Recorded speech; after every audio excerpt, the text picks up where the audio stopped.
Hello and welcome to another fun-filled edition of Adam's Music Box, where today we're going to talk about an unlikely non-hit that then had a bigger second life than just about any song of its era, and the man behind it, the unsung man behind it. Because it was on this day in 1969 that a road-weary James Brown band went into the studio to record a semi-improvised track that didn't really do much when it was released as a single. It didn't flop, it sold modestly, but James Brown had many bigger hits at this time. And this song was, of course, The Funky Drummer, that is sometimes remembered as James Brown's finest song by people who have since come to rediscover it. Now, the rediscovery process began in the 80s because the improvised drum break on this song has become the most sampled piece of music in hip hop history.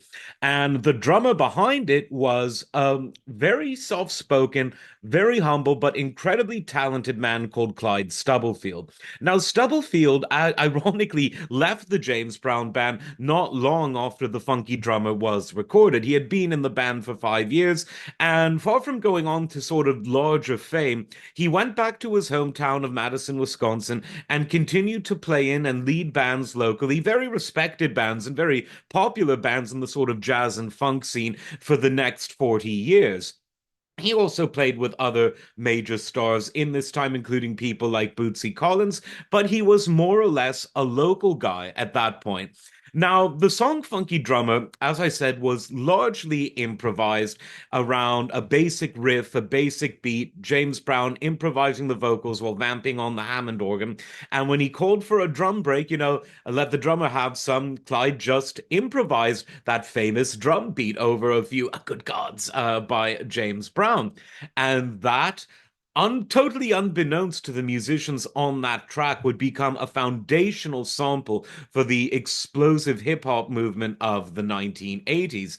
Now, the samples are so numerous, from early hip hoppers like Run DMC to conscious hip hoppers like NWA, if you want to put them in that category, which I do, and Public Enemy, which others with a West Coast bias would put in before NWA. I think they're both great.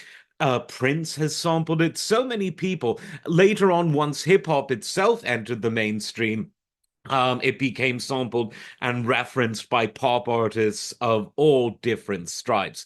Now, Stubblefield unfortunately didn't receive a penny from the royalties. He got a session fee for playing it on the original recording, and of course, he played on a lot of very prominent James Brown tracks in the 5 years he was in the band. Say It Loud, I'm Black and I'm Proud, Give It Up or To Turn It Loose, Cold Sweat, Ain't It Funky Now, Mother Popcorn.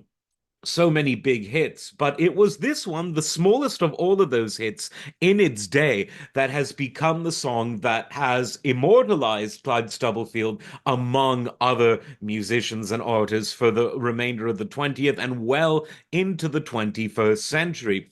He eventually started, many decades later, to capitalize on the fact that he was the funky drummer by going out and touring with bands that would be built around this song and this drum break that became the most famous drum break ever. Sadly, he died in 2017, not a particularly wealthy man, but someone who was always a working, gigging musician from his very early youth till his death at the age of 73. So the entire world should salute Clyde Stubblefield for improvising what became the drum break heard around the world on this James Brown song. And it all happened today in 1969. Like, subscribe, and we'll see you next time. Take care.